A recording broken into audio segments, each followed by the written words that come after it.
Smart meter पर जांच समिति का भरोसा, महिला आरक्षण रोकने पर कांग्रेस सपा पर साधा निशाना। उत्तर प्रदेश सरकार के उप मुख्यमंत्री ब्रजेश पाठक रविवार को फिरोजाबाद पहुंचे, जहां उन्होंने जिला अस्पताल का निरीक्षण कर स्वास्थ्य सेवाओं का जायजा लिया। निरीक्षण के दौरान उन्होंने अस्पताल में भर्ती मरीजों, तीमारदारों और चिकित्सकों से बातचीत की तथा अस्पताल में उपलब्ध सुविधाओं की जानकारी ली। उप मुख्यमंत्री ने कहा कि प्रदेश सरकार मरीजों को बेहतर और आधुनिक स्वास्थ्य सुविधाएं उपलब्ध कराने के लिए पूरी तरह प्रतिबद्ध है। अस्पताल में जिन सुविधाओं और उपकरणों की कमी है उन्हें जल्द उपलब्ध कराया जाएगा।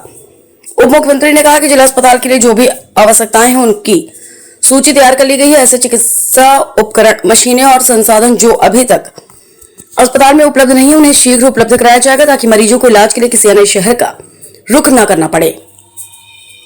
उन्होंने कहा सरकार लगातार प्रयास करेगी कि प्रदेश के सभी जिला अस्पतालों में मरीजों को बेहतर उपचार मिले। फिरोजाबाद जिला अस्पताल में जो भी कमियां सामने आई उन्हें प्राथमिकता के आधार पर दूर किया जाएगा।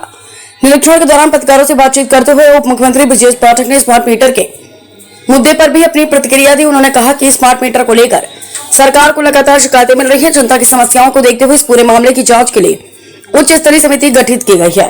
उन्होंने कहा कि जनता के हित सर्वोपरि है। यदि जांच में सामने आता है कि स्मार्ट मीटर व्यवस्था में कोई गड़बड़ी या जनता के साथ अन्याय हो रहा है तो उसे तुरंत रोका जाएगा। सरकार जनता के हित में ही निर्णय लेगी। लोकसभा और विधानसभा में महिलाओं को 33% आरक्षण देने वाले महिला आरक्षण विधेयक को लेकर पूछे गए सवाल पर उप मुख्यमंत्री ने कांग्रेस और समाजवादी पार्टी पर तीखा हमला बोला। उन्होंने कहा कि केंद्र सरकार महिलाओं को बराबरी का अधिकार देने के लिए प्रतिबद्ध है, लेकिन कांग्रेस और समाजवादी पार्टी ने इस दिशा में हमेशा बाधा खड़ी की है। ब्रजेश पाठक ने कहा कि आजादी के इतने वर्षों बाद भी कांग्रेस महिलाओं को बराबरी का दर्जा नहीं दिला सके। प्रधानमंत्री नरेंद्र मोदी ने महिलाओं को राजनीति और निर्णय प्रक्रिया में भागीदारी दिलाने के लिए महिला आरक्षण का रास्ता खोला, लेकिन कांग्रेस और समाजवादी पार्टी ने इसका विरोध किया। उन्होंने कहा प्रधानमंत्री नरेंद्र मोदी ने कहा है कि इसके राजनीतिक लाभ कोई भी ले ले, लेकिन महिलाओं को उनका अधिकार मिलना चाहिए। इसके बावजूद कांग्रेस और समाजवादी पार्टी ने महिला आरक्षण को आगे बढ़ने नहीं दिया। प्रदेश और देश की महिलाएं इसे कभी माफ नहीं करेंगी। उप मुख्यमंत्री ने आरोप लगाया कि समाजवादी पार्टी नहीं चाहती कि महिलाएं विधानसभा और संसद में अधिक संख्या में पहुंचे।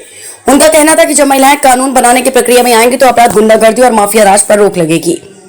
उन्होंने कहा समाजवादी पार्टी की सरकारों में गुंडे, बदमाश और माफिया पनपे। जब महिलाएं संसद और विधानसभा में बैठकर कानून बनाएंगी तो ऐसे तत्वों के लिए जगह नहीं बचेगी। इसी कारण समाजवादी पार्टी ने महिला आरक्षण का विरोध किया है।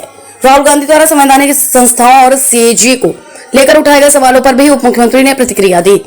उन्होंने कहा कि राहुल गांधी हमेशा संवैधानिक संस्थाओं पर सवाल खड़े करते रहते हैं जो लोकतंत्र के लिए उचित नहीं है। उन्होंने कहा राहुल गांधी को चाहिए कि वे देश की संवैधानिक संस्थाओं का सम्मान करे, बिना आधार के लगातार सवाल उठाना ठीक नहीं। मैं उनके इस रवैये की कड़ी निंदा करता हूं। फिरोजाबाद दौरे के दौरान उप मुख्यमंत्री ब्रजेश पाठक टोंडला विधायक प्रेमपाल सिंह धनगर की बेटी के विवाह समारोह में शामिल भी हुए।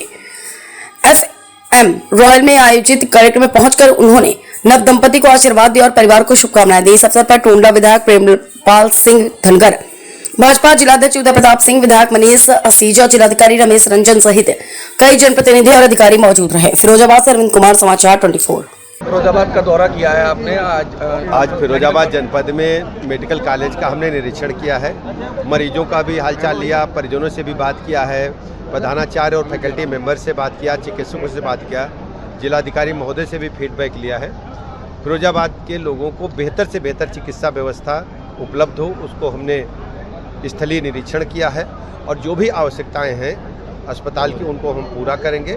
हमने जो आवश्यक वस्तुएं जो वहाँ नहीं अभी तक पहुँची हैं उसकी सूची हमने प्रधानाचार्य से मांगी है और शीघ्र से शीघ्र उनको पूरा करेंगे। स्मार्ट मीटर को लेकर जनता परेशान, स्मार्ट मीटर के लिए जो शिकायतें हमें प्राप्त हो रही हैं उसके संबंध में उच्च स्तरीय कमेटी बनाई गई है और जनता के हित में ही काम होगा।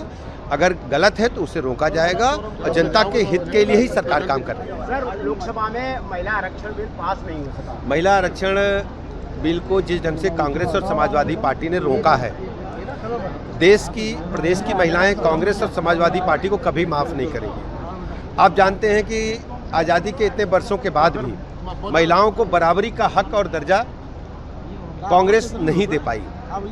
माननीय प्रधानमंत्री नरेंद्र मोदी जी ने इस विसंगतियों को दूर करने के लिए, महिलाओं को मुख्य धारा में लाने के लिए हर क्षेत्र में महिलाओं को सशक्त करने का काम किया है। जब देश की सबसे बड़ी पंचायत में, विधानसभाओं में प्रधानमंत्री जी ने तय किया कि महिलाएं वहां बैठ करके कानून बनाने का काम करेंगी, कांग्रेस और समाजवादी पार्टी ने दूरभी संधि रचते हुए इस विधेयक को पारित होने से रोका है। इसका खामियाजा समाजवादी पार्टी को, कांग्रेस को भुगतना पड़ेगा, क्योंकि महिला अधिकारों की बात तो करते हैं लेकिन उसको अमल में लाने का काम जब भारतीय जनता पार्टी आदरणीय मोदी जी कर रहे थे उसे रोका है। और मैं तो ये कहूँगा समाजवादी पार्टी ने महिलाओं के हितों पर डाका डालने का काम किया है। आने वाले समय में समाजवादी पार्टी जरूर इसका खामियाजा भुगतेगी। विपक्ष का कहना है कि जो महिला आरक्षण बिल था उस सरकार की जो मंशा थी वो दूसरी मंशा। सरकार की मंशा क्या थी?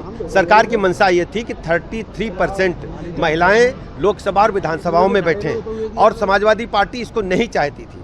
उनका मतलब था कि जब समाजवादी पार्टी सरकार में जब रही है, 4 बार रहने का अवसर मिला है, तब तक गुंडे, बदमाश, माफिया पुष्पित पल्लवित हुए हैं। यदि महिलाएं संसद में और विधानसभा में बैठ के कानून बनाएंगी तो गुंडे, माफिया उत्तर प्रदेश में विचरण नहीं कर पाएंगे, जेल में सड़ेंगे या प्रदेश के बाहर रहेंगे। इसलिए समाजवादी पार्टी ने इस बिल को रोका है। राहुल गांधी ने एक बार फिर सेना पे हमला इस तरह से सवाल खड़े किए हैं। राहुल गांधी जी हमेशा इसी प्रकार की बात करते रहते हैं। सेना पर प्रश्न चिन्ह लगाना, लोकतांत्रिक संवैधानिक संस्थाओं पर प्रश्न चिन्ह लगाना जो बहुत ही दुखद है।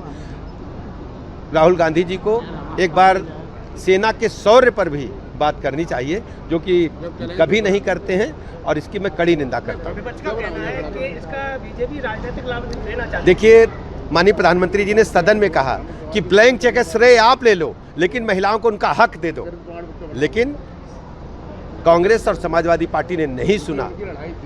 वो केवल महिला अधिकारों को लागू होते देखना नहीं चाहते थे। देश की महिलाएं, प्रदेश की महिलाएं बहुत ही आक्रोश में हैं। कल रात से ही महिलाएं सड़क पर हैं, और इसका खामियाजा इन दोनों दलों को उत्तर प्रदेश में भुगतना ही होगा।